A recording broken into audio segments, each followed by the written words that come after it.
ರಾಜ್ಯದಲ್ಲಿ ದರೋಡೆ ಪ್ರಕರಣಗಳು ಸದ್ದು ಮಾಡುತ್ತಿವೆ. ಹಾಗೆಯೇ ರನ್ನನಗರಿ ಮುಧೋಳದಲ್ಲಿ ಕಳ್ಳತನ ಪ್ರಕರಣಗಳು ಹೆಚ್ಚಾಗುತ್ತಿವೆ.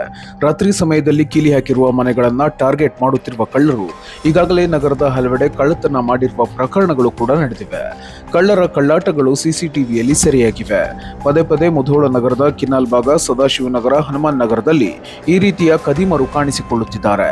ಕಳೆದ 2 ವಾರದ ಹಿಂದೆಯೇ ಕಳ್ಳರು ವಿಡಿಯೋದಲ್ಲಿರುವ ಈ ಜಾಗದಲ್ಲಿ ಟಾರ್ಚ್ ಹಿಡಿದು ಮುಚ್ಚಿದ ಮನೆಯ ಬಾಗಿಲನ್ನ ಹುಡುಕುವ ವಿಡಿಯೋ ವೈರಲ್ ಆಗಿತ್ತು.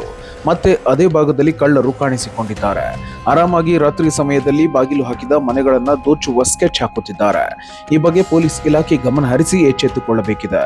ಹಾಗೆಯೇ ಮನೆ ಬಾಗಿಲು ಹಾಕಿ ಬೇರೆ ಊರುಗಳಿಗೆ ಹೋಗುವವರು ಪೊಲೀಸರಿಗೆ ಮಾಹಿತಿ ನೀಡುವುದು ಉತ್ತಮ.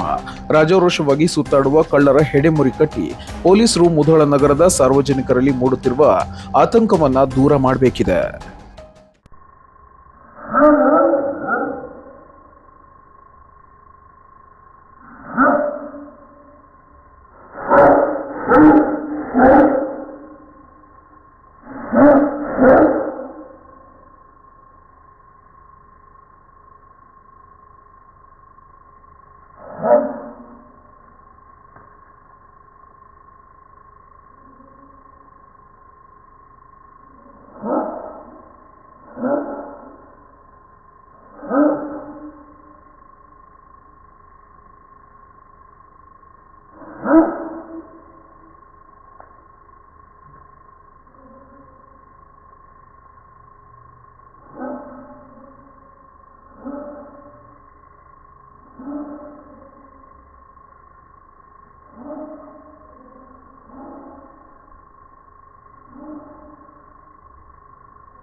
ಯಾರೆಲ್ಲ ನಮ್ಮ ಚಾನೆಲ್ ಅನ್ನ ಇನ್ನೂ ಸಬ್ಸ್ಕ್ರೈಬ್ ಆಗಿಲ್ವೋ ಈ ಕೂಡಲೇ ನಮ್ಮ ಚಾನೆಲ್ ಅನ್ನು ಸಬ್ಸ್ಕ್ರೈಬ್ ಆಗಿ ಈ ರೀತಿಯ ಹೆಚ್ಚಿನ ಸುದ್ದಿಗಳನ್ನ ಪಡೆಯಿರಿ.